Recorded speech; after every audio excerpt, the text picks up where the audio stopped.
On January 26, 2020, basketball star Kobe Bryant, his daughter Gianna, and 7 others were involved in a tragic helicopter crash that sadly claimed all of their lives. This crash became one of the most closely studied aviation accidents of recent years, largely because it was not caused by a mechanical failure, extreme weather, or a sudden technical malfunction. To truly understand how the accident occurred and what factors led to it, we have carried out a technical analysis that allows us to reconstruct, in detail, how the events unfolded. The helicopter involved was a Sikorsky S-76B, a twin-engine aircraft designed for corporate transport and high-end commercial operations. It is a helicopter with a strong safety record, equipped with redundant systems and performance margins more than sufficient for the mission it was flying that day. The aircraft was configured for single-pilot operation, something permitted both by its certification and by applicable regulations.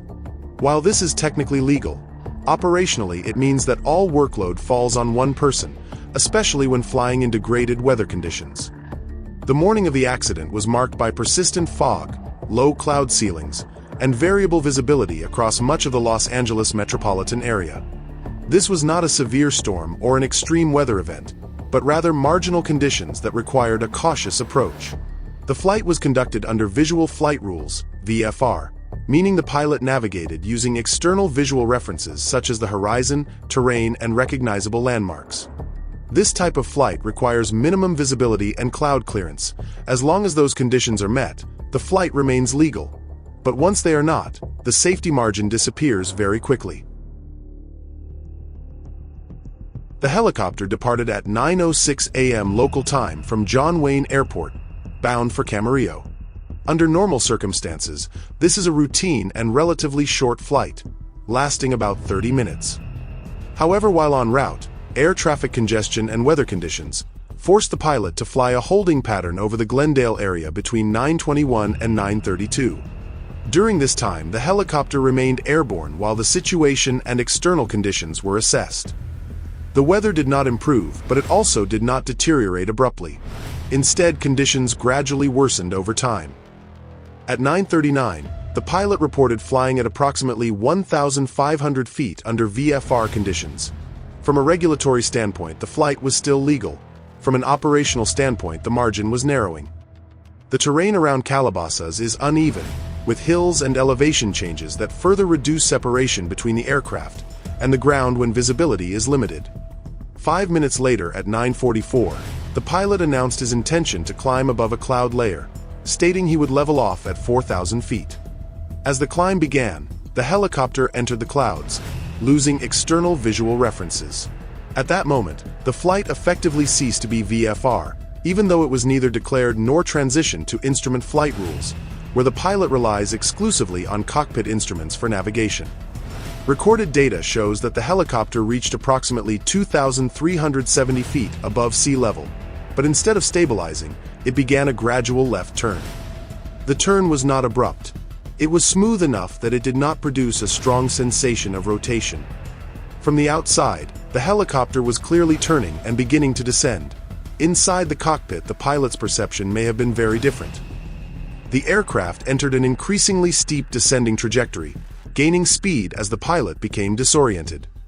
At 9 hours 45 minutes and 39 seconds, the helicopter struck a hillside at a speed of nearly 160 knots, with an estimated descent rate of 4,000 feet per minute. The impact was high energy. There was no evidence of a flare maneuver or an effective last-moment recovery, and investigators confirmed that the helicopter was under power until the final instant. The debris field was relatively compact, indicating that the aircraft did not break apart in midair. The engine showed clear signs of operating at the time of impact, and the main rotor was still producing lift. No transmission or control system failures were found prior to the crash, and toxicology tests on the pilot were negative. From a technical standpoint, the helicopter was functioning normally. The NTSB investigation concluded that the probable cause of the accident was spatial disorientation of the pilot after inadvertently entering instrument meteorological conditions. Spatial disorientation occurs when a pilot can no longer accurately perceive the aircraft's altitude or motion relative to the horizon. In the absence of visual references, The brain relies on the vestibular system, located in the inner ear. This system is not designed for flight. It detects acceleration, not constant speed. During a prolonged gentle turn, the inner ear can stop sensing rotation altogether, creating a false sensation of straight and level flight. In this accident, investigators identified two classic illusions as likely contributors. The first is known as the leans, a physiological illusion in which the pilot fails to perceive a slow turn. When attempting to correct it using the instruments, the body falsely signals a tilt in the opposite direction, leading the pilot to unknowingly return to the original turn.